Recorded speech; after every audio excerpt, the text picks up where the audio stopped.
Je sais pourquoi tu es sous cette vidéo. Tu sais pourquoi tu es sous cette vidéo. Nous assumons pourquoi tu es sous cette vidéo. Ça sert à rien de faire semblant. On sait tout ce qu'on est venu chercher ici. Donc, si cette vidéo t'intéresse, n'hésite pas à la regarder. Avant de commencer ma vidéo, je vais vous parler de l'Institut du Savoir. C'est une prof d'arabe qui propose des cours en ligne. Vous savez très bien comment c'est en ce moment la hype d'aller sur Dubaï, d'aller dans les Émirats. Et c'est toujours bien quand on sait parler la langue, en tout cas un minima, savoir la lire et l'écrire. Et grâce à elle, justement, elle va vous permettre cela.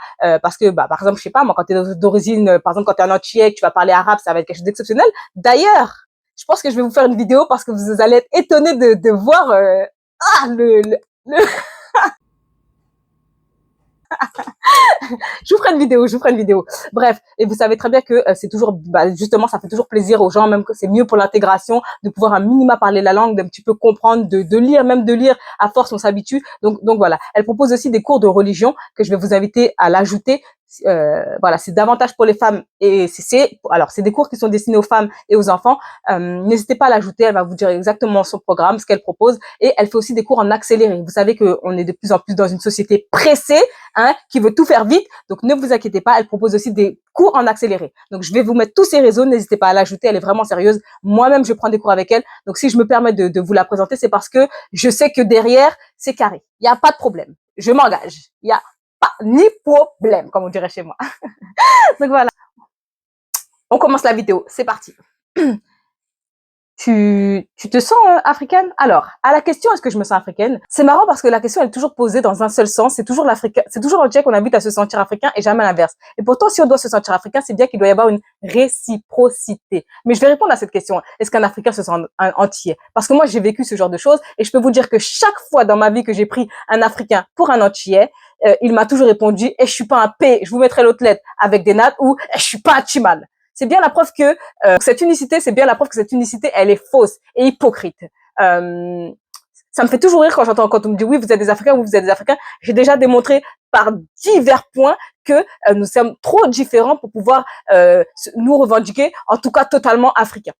D'ailleurs, ça me fait penser à un Instagram sur lequel j'étais tombée où c'était une fille qui présentait son arrière-grand-mère, 2 ou 3 générations, je ne sais plus, et son arrière-grand-mère, elle était mi-chinoise, mi-antillaise. Donc je vous laisse imaginer déjà à cette époque-là d'avoir un tel métissage, c'est quand même incroyable. Et on va partir de cette personne-là et on va s'imaginer que cette personne, elle ait fréquenté un Français, donc ce qui veut dire qu'elle serait chinoise, antillaise et française. Cette même personne, ce même enfant métis qui aurait fréquenté par exemple un arabe, donc cette personne serait chinoise, française, guadeloupéenne et arabe, et cette même personne qui aurait fréquenté par la suite un antillais. Et à cette personne-là, avec autant de métissage dans son corps, vous allez lui dire quoi? Viens revendiquer que t'es africain.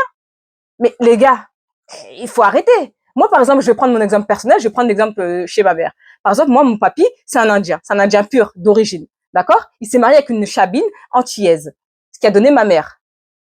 Et vous allez crier après à ce type de personne d'aller vous revendiquer africain. Mais c'est ultra compliqué. C'est-à-dire que notre tissu s'appelle le madras. Hein? C'est une ville en Inde, même, est un tissu qu'on retrouve aussi en Inde. Je vous ai déjà dit que notre plat principal, en tout cas qu'on met souvent en avant, c'est le colombo. Colombo, quand vous regardez alors pas la composition, parce que ces histoires de poulet et de riz, bon, ok, vous allez me dire, il y en a partout en Afrique, etc. Mais quand vous regardez la composition, la couleur du plat, ça ressemble davantage au plat indien, déjà, et vous allez nous dire, va revendiquer cette africanité. Je vous l'ai déjà dit, pour un entier, il est impossible, et j'irai même plus loin. Avant de continuer, je vais me désaltérer un petit peu, parce qu'avec vous, là,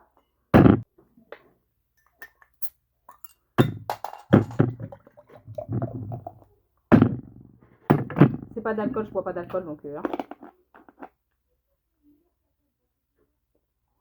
yes, ça y est. Donc je disais que j'irais encore plus loin, je dirais même qu'un entier qui dit qu'il se sent africain est pour moi un hypocrite. D'ailleurs, dans ma chaîne même, vous-même, vous me dites oui, mais je sais pas pourquoi tu parles de nous parce que nous-mêmes, on parle pas de toi. Tu parles de nous, mais nous, on sait même pas qui vous êtes. Ben justement. Donc dans ces cas-là, pourquoi on vient nous demander de reconnaître notre africanité? C'est ça que je comprends pas, d'où on vient. Vous ne savez pas qui nous sommes, mais vous nous dites allez dire que vous êtes africain. Mais où est la logique? Je comprends pas. Il y a pas de cohérence. C'est pour ça que je dis sur internet, il y a trop d'hypocrisie. Il faut arrêter d'être hypocrite, il faut arrêter de s'inventer, de se chercher cette africanité qui a plus ou moins disparu. Je l'ai déjà montré à travers les mœurs, etc. Et un point encore qui nous éloigne. Je parle bien de la Guadeloupe et de la Martinique en tout cas. c'est par exemple la religion. En Afrique, il y a beaucoup de musulmans. En Guadeloupe, écoutez bien ce que je vais dire. Originellement, il n'y a pas de musulmans. Si c'est pas des entiers convertis, il n'y a pas de musulmans. Rien que ça déjà, ben ça montre bien que y a trop de différences. Vous savez très bien que la religion influe forcément sur la culture et sur les mœurs de chacun, et donc tout ça crée encore des disparités, des différences entre nous qui font que il devient de plus en plus compliqué de se revendiquer comme étant une Africaine. Idem, si je dois me sentir africaine, c'est que normalement, certains doivent savoir un petit peu ce qui se passe aux Antilles, etc. Et comme je l'ai déjà dit tout à l'heure, certains me disent, mais pourquoi tu parles de nous? On sait même pas qui vous êtes. Moi, on me demande, c'est-à-dire, vous savez quel commentaire on m'a dit? C'est le commentaire le plus culotté de ma vie que j'ai reçu jusqu'à ce jour. On m'a demandé, mais comment tu sais que tu es indienne? Moi, quand je te vois, je vois le fruit de l'Europe et de l'Afrique. Je me suis demandé est-ce que c'était un sketch, est-ce que c'était une caméra cachée, je sais pas. Donc moi, je suis née dans les choux. Je suis née dans les choux. J'ai pas de famille. Je suis née dans les choux. Je suis née dans les choux. Hein? Je suis née dans les choux. On m'a demandé comment. Mais attendez, vous savez qu'un Indien, quand même, c'est une personne avec des cheveux lisses, proche du cheveu européen, un peu plus épais. Vous savez ça quand même. Imaginez une personne comme ça qui va se mettre avec une personne afro. Mais vous croyez que forcément, le cheveu va être frisé comme le mien? Je comprends pas. Je comprends pas. Mais je ne comprends pas. Je ne comprends pas. Mais ce qui est pire dans cette histoire, c'est qu'en fait, le mec, il a commencé à me croire quand je lui ai dit que mon nom de famille était répertorié dans les Indiens qui sont arrivés aux Antilles. Et c'est à ce moment-là que le gars, il a commencé à me croire. Genre, mais pas. Et ça veut dire que si je lui avais pas sorti cet argument, pour lui, j'étais juste le fruit d'un mélange européen et africain. Non, mais vous avez un culot sur Internet, mais un culot sans nom. D'ailleurs, hein, pour être honnête avec vous, ici en France, pour les gens, quand je dis que je suis une Guada indienne, les gens me disent ah le mélange, t'as un joli mélange, etc. Mais aux Antilles, si on va me dire on va jamais me dire que j'ai un joli mélange parce que c'est quelque chose de bateau. Comprenez bien que même l'Antille avec les cheveux les plus crépus du monde, il vous dit qu'il est à moitié indien, faut le croire. Mais faut le croire. Les origines indiennes chez nous, c'est quelque chose, c'est culturel, ça fait partie de nous. C'est pas transcendant, c'est pas waouh. C'est que ici qu'on me dit ouais t'as un beau mélange. Aux Antilles, c'est banal. Mais mes origines, c'est bateau. C'est comme quand tu dis t'es guadeloupéenne française.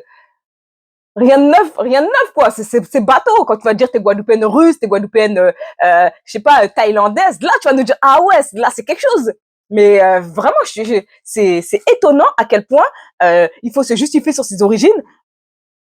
Alors que je le rappelle, les origines indiennes, les Indiens des Antilles, déjà, vous les voyez, ça n'a rien à voir avec les Indiens qu'on voit ici ou les Indiens d'Inde. C'est des Indiens à part. C'est vraiment des Indiens antillais. Ils n'ont qu'à pas les créoles bao.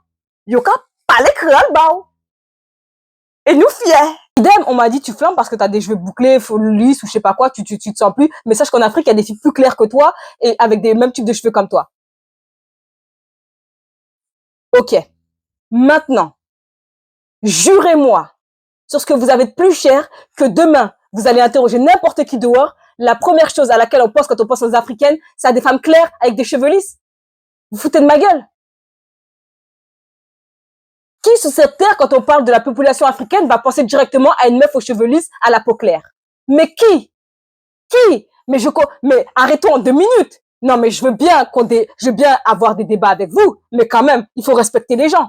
Genre, quand tu vas parler de l'Afrique, les gens, ils vont penser direct à fille claire, cheveux. Arrêtez de mentir, s'il vous plaît. En revanche, aux Antilles, quand on parle des Antillaises, souvent on nous imagine la peau marron comme ça, et à plus clair. Et moins souvent, les autres ne savent très peu de personnes savent qu'il y a beaucoup d'Antillais très foncés, mais sachez que les Antillais très foncés, c'est plus la norme que les Antillais type, comme je m'appelle nègre marron comme moi, et plus clair. Sachez-le, hein, avec des cheveux frisés. C'est davantage ça qu'on imagine d'une Antillaise. D'ailleurs, j'ai déjà entendu des gens me dire, quand ils voyaient des Antillais foncés, quel échec! Et je vais pas vous dire qui dit ça, parce que vous allez encore me dire, ouais, de toute façon, toi, on a déjà vu ton parti. Mais c'est grave. Mais c'est grave. On nous invite à nous revendiquer comme étant africains. Quand on va demander aux Africains, qu'est-ce qu'on est, nous, des Antillais? Vous ne savez même pas ce que nous sommes. Du coup, pour illustrer tous ces propos, je vais vous présenter la vidéo du Pasteur Eli. Pasteur Eli, si vous voulez savoir c'est quoi un homme, hein, si vous voulez devenir un vrai homme, un homme capable, c'est ce monsieur qu'il faut suivre. tout cas, ce monsieur-là, sachez-le, hein, lui, c'est pas un mec qui traîne avec qui traîne avec Dylan le Chimal, qui a fait 2 soirées son système, avec écoute du zouk et qui dit pour gérer des filles qu'il est antillais. Non, non, non. Lui, c'est un antillais, c'est un Africain, un Congolais, marié avec, écoutez bien, il est marié avec une fille antillaise, avec une femme antillaise. En plus d'être marié avec une antillaise, il vit au pays à la source en Guadeloupe. Donc, c'est pas un ratata qui s'invente des ouais, moi je connais, j'ai eu 3 fois des Antillais dans ma classe, je sais ce que c'est, je fréquente 2 Antillais dans ma vie, je sais ce que c'est. Il vit à la source marié avec une femme antillaise. Quand tu vas chez sa belle famille, c'est des Antillaises, des Antillais qui fréquentent. Quand tu vas le dimanche sur la plage, c'est des Antillais qui voient. Donc, le boug, il sait de quoi il parle. Papi, tonton, il sait de quoi il parle. Il est marié avec une Guadeloupéenne, comme moi-même. Nous fiers, nous fiers. Hein? Je vais vous inviter à écouter ses propos. Quand on lui demande est-ce que les Antillais sont africains. L'Antillais est un Antillais. Pourquoi vous voulez être africain? Vous êtes des descendants africains. L'Antillais a sa culture. Ça, l'Antillais. Bon, il y a certains Antillais qui ont gardé comme les Congolais qui sont en Cap-Esther, qui ont gardé les traditions africaines. C'est vrai que l'Antillais est un grand pourcent du sang africain. Un grand pourcent. Mais là, il ne peut pas monopoliser les Antillais en Afrique. Vous avez des Indiens qui sont des Antillais, non? Alors, ils sont qui? C'est pas moi qui le dis, c'est monsieur le Congolais. Je vous ai toujours dit que si je devais me sentir proche de personnes d'origine africaine, ce serait plus l'Afrique centrale et notamment les Congolais. Je trouve que c'est vraiment les plus proches de chez nous. Regarde, en plus, ils ont une langue vraiment très jolie. Ils ont vraiment, le lingala, c'est vraiment magnifique. Mote balangaya ebalelio. Non, plus sérieusement, le mec, regardez ce que le mec, il vous dit. Le mec vit aux Antilles. Donc, il sait mieux que personne, il côtoie la population antillaise, il vit avec une femme antillaise, sa belle famille est d'origine antillaise, donc le bouc sait de quoi il parle.